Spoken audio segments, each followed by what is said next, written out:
Service with a smile. It's a common mantra in business, along with the premise that a happy workforce is an effective one.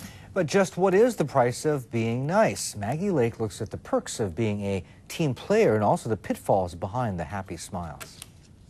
From high-end restaurants to takeaway stands, Live it up, yeah! American businesses have turned being nice into a corporate mission. I think it's good for us to be nice to others. It's no reason for us to be harsh. I mean, we are serving, and that's what we're selling. We're selling service.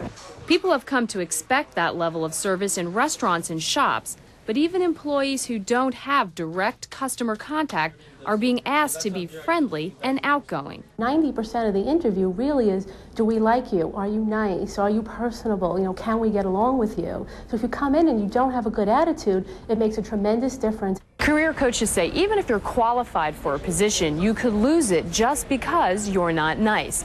With 40% of Americans spending 50 hours or more a week at the office, there's a greater emphasis on being emotionally satisfied at work. If we keep our employees happy, it keeps our customers happy. But for some, like events coordinator Corey Thompson, being nice can be a burden. I do my best to put on a happy face when I'm not having the best day, but some days, you know, it can kind of get to you.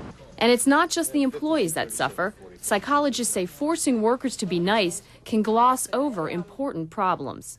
I think one of the problems with this, some of these rules around niceness is it tends to squelch conflict, discontent, and things that are very, very important for organizations to look at, because they're not just about interpersonal problems, but these conflicts often reveal important institutional and system dynamics.